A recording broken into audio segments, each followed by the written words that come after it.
Welcome to Television Sydney News. I'm Christina Pollard. It's great to have you with us. In this week's bulletin, multi-million-dollar plans to revamp a Western Sydney theatre approved. Nursing shortages remain despite more than 100 graduates starting on the job, and the Western Sydney singer helping stop domestic violence.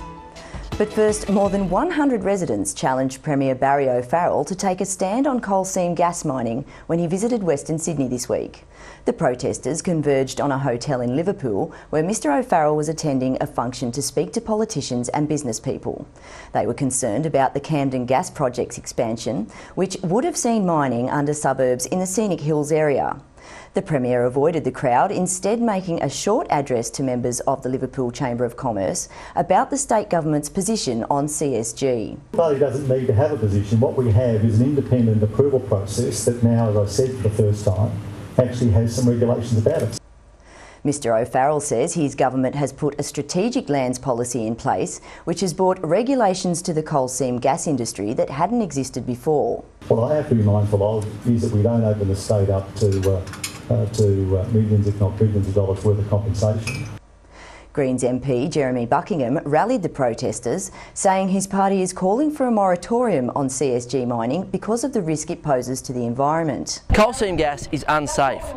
People are very concerned of the health impacts from an industry that has proven to increase asthma in children in the United States, lead to respiratory illnesses, increases in cancer. AGL Energy has suspended the state government's assessment of its proposed northern expansion of the Camden Gas Project in response to residents' concerns, but many think the move was just a stalling tactic. Two of the proposed Scenic Hills drill sites would have been located 250 metres apart and only 1 kilometre from houses. Meanwhile, in Heathcote on Sydney's southern fringe, protesters vowed to blockade coal seam gas drilling sites if an application for an extension of time for gas exploration is approved. More than 130 people packed a Helensburgh auditorium for a public meeting on Wednesday. The Commission is considering an application by Apex Energy to explore an area that includes the Warrenora drinking catchment. A multi-million-dollar plan to revamp Riverside theatres was approved by Parramatta Council this week. 3 design options costing between $38 and $72 million have been put forward. All 3 options include maintaining or expanding 3 theatre spaces, refurbishing and enlarging the foyer, larger dressing rooms and increased retail and restaurant spaces. The council says the complex's infrastructure is ageing and could become out of date. Negotiations to source funding are now due to begin. More than 100 graduate nurses and midwives have been given a head start to launch their careers in Western Sydney hospitals. Sean Kavanagh has started his training at Westmead Hospital with 24 other graduates, working with patients and their families. I chose nursing basically because it's a good career. There's a lot of room for upward movement. I also am a bit of a people person too, so I like to be around people and work with people. But despite the latest graduates coming on board, there's still a shortage of nurses in the industry. The decline is fairly concerning, but being in a program, I'm very happy that I'm in the program now, so it is a bit of a head start, so hopefully it's like a good thing to have on my resume in the future, and hopefully I can have a long career here. The nursing program at Westmead has a reduced intake this year compared to last year's 100 graduates. Nurse educator Rosemary Luzak says the intake is dependent on vacant positions at the hospital and the retention of staff. Parramatta MP Jeff Lee says 1/3 of the state's budget is spent on health and he feels positive about the hospital's future. Police and staff are bewildered by the theft of an emu from Featherdale Wildlife Park in Doonside. Inspector Steve Oswald of Blacktown Police says several intruders broke into the park about midnight on Tuesday and removed a full-grown female emu by throwing it over the fence. He says it was unlikely the theft was the work of an animal welfare group or linked to a black market gang involved in the recent theft of exotic birds. I don't believe, from what I am told, that they're a valuable animal in that they're not exotic and they are available in the wild. Police say the theft was more likely a prank by a group of residents or university students. Senior Curator Chad Staples says the park will review its security following the incident. Anyone who sees the emu on the road or wandering the streets is urged not to approach or try to restrain the animal as it may behave erratically. Celebrations to mark the bicentenary of the European crossing of the Blue Mountains have begun. 2013 marks 200 years since explorers Blacktown, Wentworth and Lawson made their epic journey across the mountains to find a passage west for the expanding colony of New South Wales. A fundraising dinner was held at Penrith Panthers Club last Saturday, attended by descendants of the three explorers, invited guests and local dignitaries. The centrepiece of the celebrations will be a reenactment of the explorers' journey, with 7 people making the 21-day journey in May. I love the Blue Mountains, I love its history. What better way to express it than to do the reenactment? To get the opportunity, and this is a once-in-a-lifetime opportunity, to walk in the footsteps, you know, of your forefather and his colleagues. That's a great honour. It really puts the focus on our area, the lifestyle that we all enjoy, the history of the area, the fact that people care about each other and we care about our history, and we want to work with the Indigenous community for genuine reconciliation. The Blue Mountains Blue Wave celebrations will be officially launched by New South Wales Governor Marie Bashir later this month. Moorebank landowners have halted works on one of the state's worst floodways. 61 landowners are holding out for more money and have declined Liverpool Council's offer to acquire their properties. A total of 175 properties in the area need to be acquired voluntarily to ease the effects of serious flooding. By holding out, the landowners are likely to blow out the $30 million cost of the acquisition. The council says the properties have greatly increased in value over the past 8 years. A cache of guns and ammunition has been found in Sydney's southwest just a day after police launched a crackdown on crime hotspots. Police alleged a loaded rifle, 2 loaded revolvers, ammunition and a large amount of powder and liquid were found in an abandoned car in Adensa Park on Thursday. The find came only a day after the launch of Operation Apollo, which focuses on reducing gun crime by high visibility policing in trouble spots and targeting known individuals. Fairfield Local Area Command's Superintendent Peter Lennon says the haul would not have happened without the community's help. CityRail trains are to be fitted with internal emergency door releases in the wake of the Waterfall rail disaster. 10 years after the January 31 rail crash, an inquiry has recommended the passenger operator mechanisms be installed. Work will be completed by the end of 2015.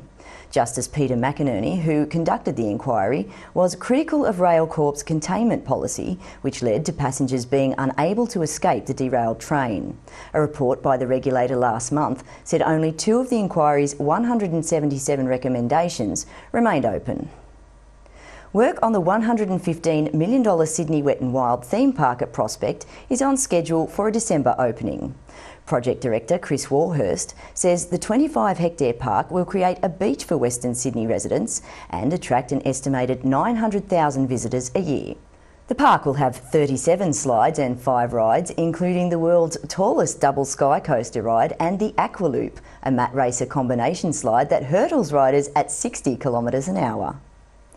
Thousands of revellers are expected to visit Parramatta for the Lunar New Year Twilight Festival in Church Street Mall this weekend. The Sydney Youth Dragon and Lion Dance Group will perform the traditional dancing to mark the occasion. Group coordinator Jane Kwan Ho says she looks forward to the parade every year because it gives her group the opportunity to share their culture with others. On Chinese New Year we say Kung Hei Fat Choi. That means with you lucky for a whole year. Ms Kwan Ho says Chinese New Year is celebrated by people from many countries in the Indochina region over a period of 2 weeks. She says people born in the year of the snake were thought to be very clever, but if you don't treat them nicely, they bite. More than 80% of men don't like how they look, according to a Miranda-based psychologist who wants to know why.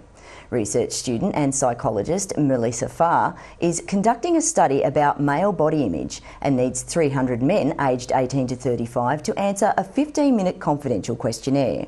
She says men today want to be leaner and more muscular than men of the past.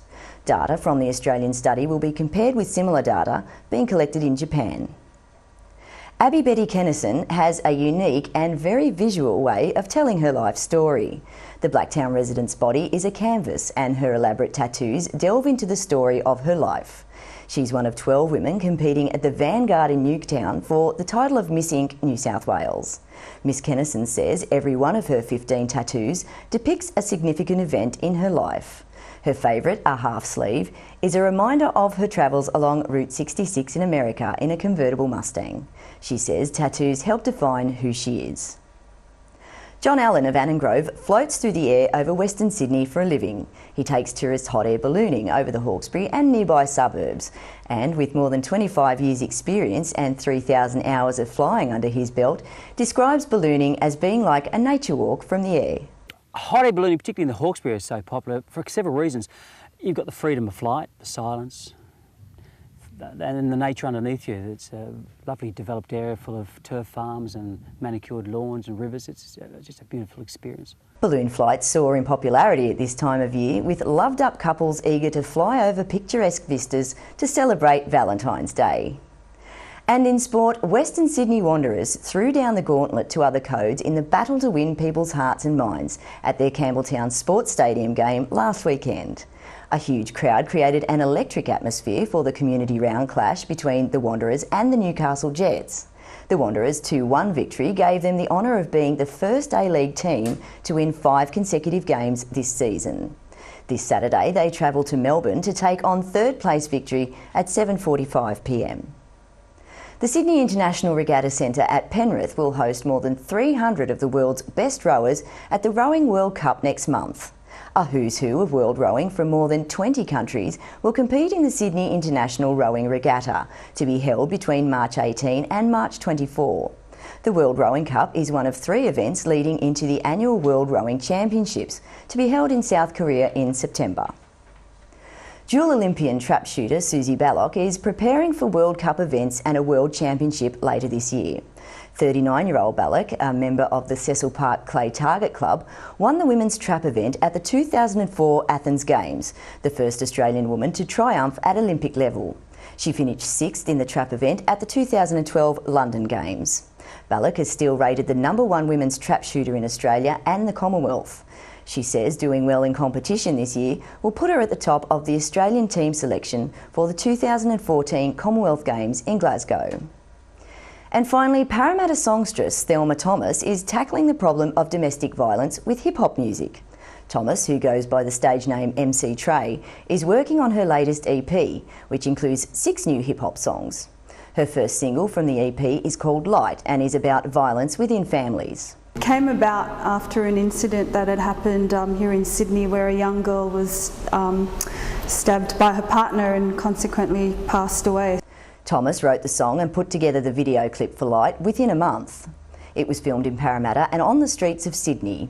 The video includes positive messages similar to previous anti-domestic violence campaigns, but with a Western Sydney spin. I'm hoping that, we'll get people talking about, domestic violence. Also get young people thinking about, how they're being treated in their relationships and how they treat their partners.